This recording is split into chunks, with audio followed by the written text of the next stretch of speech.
मेरे को ऐसी 3 बेस्ट एडवाइसेस दो for people who are young and of my age probably, जिन्होंने अभी अभी थोड़े पैसे कमाना स्टार्ट करें, उनको स्टॉक मार्केट में कैसे पैसे लगाने चाहिए।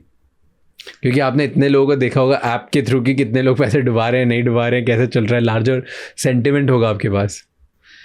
तो फर्स्ट जैसे मैंने कहा कि इंडाइसिस को बीट करना बहुत मुश्किल है। उस इंडाइसिस भी आप बनाओ कि आपको 2 इंडाइसिस क्लब करना है कि सब इंडाइसिस को क्लब करना है। बहुत सारे ETF मिलते हैं जो आपको टॉप 700 कंपनीज का भी आपको इंडाइस बना के दे देगी, उसमें स्मॉल मिड लॉन्ग सब डाल देगी। तो इम्पॉर्टेंट ये है कि आपको चॉइस करना है ये 3-4 इंडाइसिस में। आप हिस्टोरिकल देखोगे इंडाइसिस को बीट करना इतना आसान नहीं है। तो रादर देन थिंकिंग कॉम्प्लेक्स कि मुझे 3 एडवाइस अच्छी एडवाइस दो, एक ही एडवाइस है SIP। आप फिक्स करो कौन सा इंडाइस में लेना है, किसी भी इंडाइस में आप लगाओगे उसमें रॉन्ग नहीं जाओगे। एग्जाम्पल दो 2-3 इंडाइसेस के। एग्जाम्पल अपने ये निफ्टी है, अपने ये सेंसेक्स है, स्मॉल कैप है, मिड कैप है, बहुत सारे इंडाइसेस कॉम्बिनेशन में आपको मिलेंगे। बहुत सारे ETF जो कि combines large cap with small and mid, ताकि आपको समझो लॉन्ग टर्म आप इन्वेस्टमेंट करते हो ना, तो आप ये सब इंडेक्स कंबाइन करते हो ना, लॉन्ग टर्म का परफॉर्मेंस हर इंडेक्स से अच्छा होता है। और ये आप देखोगे ज़्यादा सेफ्टी चाहिए तो आपको लार्ज कैप में मुझे लगाना है, ताकि मुझे ज़्यादा वोलेटिलिटी नहीं चाहिए, थोड़ा कम रिटर्न मिलेगा तो भी चलेगा। अगर रिस्क एपिटाइट ज़्यादा है मैं स्मॉल और मिड में लगाऊंगा, मुझे परफॉर्मेंस ज़्यादा चाहिए, थोड़ा वोलेटिलिटी ज़्यादा होगा मुझे चलेगा, तो वोलेटिलिटी ज़्यादा होगा। आज भी small and mid cap long term में आपको परफॉर्मेंस लार्ज कैप से अच्छा देता है। बट प्रॉब्लम ये है अगर आप चेरी पिक करना शुरू करोगे इसमें से कौन सा स्टॉक लेना है, आप उतना एक्सपर्ट नहीं हुए हो। वो एक्सपर्ट होने के लिए काफ़ी कोर्स, एक तो बुल बेयर मार्केट देखनी पड़ती है, उसके बाद में काफ़ी फंड मैनेजर स्ट्रगल करते हैं इसको बीट करने में। तो आप समझो जब वो बीट करने में स्ट्रगल करते हैं तो आप कहाँ से बीट कर पाओगे। शौक है कर लो, मैं एक ही एडवाइस करूँगा, आप जो भी पोर्टफोलियो बनाते हो 1-2 साल के लिए उसका परफॉर्मेंस ट्रैक करो, उसके सामने कोई भी इंडाइसिस को बेंचमार्क करो। 90% of people would not be able to beat this indices. तब तो हार मान लो कि इंडाइसिस बहुत अच्छी ढंग से कंस्ट्रक्ट किया हुआ है और लॉन्ग टर्म मुझे अपने काम में ध्यान देने दो। और यहाँ पे मैंने सिप चालू कर दी। अब सिप चालू करने में इन्वेस्टमेंट ज़्यादा है, आप इंडिविजुअल स्टॉक्स ले लो, अगर आपको थ्रिल चाहिए तो। वैसे मैं कहूँगा सबसे बेस्ट है सिप्स, जिसमें कॉस्ट भी कम है of executing of managing. Direct अपने ये म्यूचुअल फंड ले लो, डायरेक्ट म्यूचुअल फंड ले लो, ताकि आपका कंपाउंडिंग ज़्यादा होगा। रेगुलर फंड्स में मत जाओ, पैसे कटेंगे। एग्जैक्टली। तो आपको लॉन्ग टर्म वेल्थ बनाना है तो सिर्फ सोल्यूशन है SIPs indices, nothing else. And I'm saying 30 years I have seen nobody is able to beat this, all this for about retail people. 1-2 beat कर पाए होंगे, फ्लूक होगा। कॉन्शियसली आप कैसे एक प्रोफेशनल फंड मैनेजर को बीट कर सकते हो।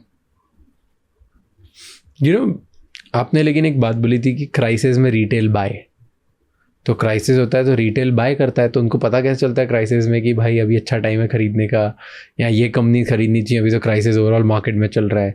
जब रिटेल यूजुअली बीट ही नहीं कर पाता इंडेक्स, तो फिर वो कैसे खरीदेगा। या तो इसमें जैसे अपने ये मॉल में सेल लगता है, अब जब भी उनको जुना माल बेचना होता है सेल लगा देते हैं।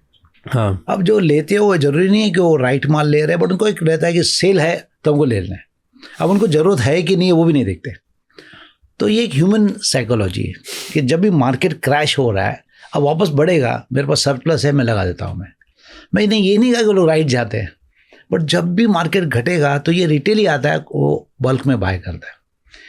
तो फॉर्चुनेटली फॉर देम अभी ये 3 साल में जब भी क्राइसिस है, उन्होंने बाय किया, मार्केट ऑल टाइम हाई पे जा रही है, तो उनका पैसा बन ही रहा है। मजे आ रहे हैं, सबको मजे आ रहे हैं। तो पता नहीं है कि उनकी स्ट्रैटेजी ये राइट है। मैं कहूँगा कि लॉन्ग टर्म अगर राइट जाना है तो हर डिप पे भी इंडाइसेस ले लो, rather than going for cherry picking. यही मिस्टेक वो जनरेशन ने की जब .com बबल के बाद में जब क्रैश आया था, उन लोग ने वो स्टॉक लिए, इंडिविजुअल स्टॉक्स लिए, पैसा बनाया नहीं, और नेक्स्ट जनरेशन को कहा एडवाइज है कि स्टॉक मार्केट में मत जाओ। वो गलती फिर से मत करो। जब भी मार्केट में बड़ा करेक्शन आए, I would say indices a best solution, rather than going cherry picking stock. आप ट्रैक करने वाले नहीं हो, आपके पास रिसर्च टीम नहीं है, आप मैनेजमेंट के कॉल्स ट्रैक करना तो इम्पॉसिबल है। तो माई एडवाइस वुड बी, ये सारे जब भी डिप आते हैं आप indices low. I think one of the biggest mistakes बहुत सारे यंग लोग यही करते हैं कि ये देखते हैं कौन स्टार स्टॉक ट्रेडर्स हैं या इन्वेस्टर्स हैं जिन्होंने बहुत पैसे कमाए, उनके स्टॉक पोर्टफोलियो देखते हैं और फिर ये या तो उन्हीं स्टॉक में इन्वेस्ट कर देते हैं इस टाइम पे कि अच्छा इन राकेश झुनझुनवाला सर ने टाइटन में कमाया तो अब मैं टाइटन खरीद लेता हूँ, बहुत बढ़िया स्टॉक है, और उनका पोर्टफोलियो एग्जैक्ट कॉपी कर लेंगे। या वो जो उन्होंने बनाए होते हैं उसी टाइप से अपने मल्टी बैगर्स पेनी स्टॉक ढूंढने की कोशिश करते हैं कि अच्छा टाइटन के सामने अब कौन सी कंपनी जो बनने की कोशिश कर रही है वो बना रही है, right. And that's one of the big mistakes that lot of young people make कि स्टार इन्वेस्टर का जो पोर्टफोलियो होता है पूरा कॉपी करने की कोशिश करते हैं, बहुत पैसे डुबा देते हैं उसमें। तो स्टार फंड मैनेजर का कॉपी करना अच्छी बात है कि उन लोग ने बहुत फंडामेंटली रिसर्च किए हुए स्टॉक्स, बट उनका एंट्री पॉइंट क्या था वो इम्पोर्टेंट है। आपने एंट्री पॉइंट गलत लिया, जब वो एग्जिट करने वाले हो तो आपने एंट्री किया तो आपको अप्रिशिएशन नहीं मिलेगा। एग्जैक्टली पॉइंट वो है कि उनका एंट्री पॉइंट और पोर्टफोलियो दोनों आप देखोगे, मैच करोगे तो आपको तो वो इन्फॉर्मेशन मिलेगी नहीं ना, कब वो रिसर्च कर रहे थे किस कंपनी की, कब किस किस पॉइंट पे उन लोग ने लिया है, और जब वो लोग सोच रहे हैं उस कंपनी का क्या सोच रहे हैं। तो सबसे इंपॉर्टेंट क्या है कि ये आप पोर्टफोलियो रिप्लिकेट करोगे, स्टॉक तो अच्छे आ गए आपके पास, एंट्री पॉइंट गलत आ गया। आपको जब पैसे कमाने थे, अब हर हमेशा एंट्री पॉइंट आपको पता नहीं चलेगा। तो इंपॉर्टेंट क्या है यहाँ पर, ये सब इंफॉर्मेशन प्राइवेट है, आपको नहीं मिलेगा कि एंट्री पॉइंट उनका क्या है। एंड मैजिक उसमें है कि आपने किस वैल्यू पे लिया, किस एंट्री पॉइंट आपका कब लिया, और वो तो फिर भी ठीक है। और उससे रिप्लिकेट करना कि पेनी स्टॉक सबसे डेंजरस गेम। देखो इस मार्केट में बहुत सारे आज भी ऑपरेटर्स हैं जो ऑपरेट कर रहे हैं, उनको आपके साइकी से खेलना है। वो न्यूज़ सीड करते हैं ताकि आपको लगे ये दूसरा टाइटन होगा, ये दूसरा अपना ये स्टार कंपनी हो जाएगी। उनका काम ही है आपके साइकोलॉजी के साथ में खेलना, वॉल्यूम क्रिएट करना, न्यूज़ क्रिएट करना, और एक दिन डम करके चले जाएंगे। वो सबसे डेंजरस है। आपने फंड मैनेजर का, स्टार फंड मैनेजर का पोर्टफोलियो लिया, फिर कंपनी अच्छी है, वो जेन्युइन है, बट एंट्री पॉइंट गलत है, आपको बड़ा बेनिफिट नहीं मिलेगा, बड़ा अप्रिशिएशन नहीं मिलेगा।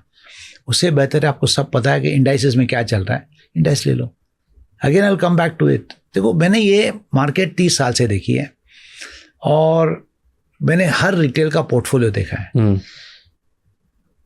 कोई भी ये सोचता है कि मैं आउटस्मार्ट कर पाऊंगा इंडस्ट्री को चेरी पिकिंग करके, बहुत डिफिकल्ट है। इजी क्या है, या तो आप यूएसपी बनाओ ट्रेडिंग में, तो मैं समझता हूँ कि आप कह रहे हो कि मैं रिस्क ले रहा हूँ, आपको पता है इन्वेस्टमेंट में आपको लगता है आप रिस्क भी नहीं ले रहे हो, आप रिस्क ले रहे हो, तो that is the wrong combination. वहाँ पे रिस्क ले रहे हो, आपको थोड़ा पैसा लगा 6-8 महीने में 1 साल में बंद कर दोगे। यहाँ पे आप पोर्टफोलियो होल्ड करोगे, और जो होल्डिंग पीरियड होता है उनका 10-10 साल 20-20 साल होता है। कंपनियां बैंकरप्ट हो जाती है। आज भी मुझे पता है बहुत सारे इन्वेस्टर किंगफिशर, जेट एयरलाइंस में पैसे लगा के रख दिए हैं, लेने के बाद अप्रिशिएट भी हुआ है, आज तक फिर बेचेंगे नहीं, पोर्टफोलियो में पड़ा ही रहेगा। तो मेरा पॉइंट ये, आप देखो चर्न नहीं करते हो, इंडाइसेस में करते हो तो कम से कम ऑटोमेटिकली चर्निंग हो रहा है। Thank you so much for watching this clip till the end. For more such amazing, insightful clips, please subscribe to our channel.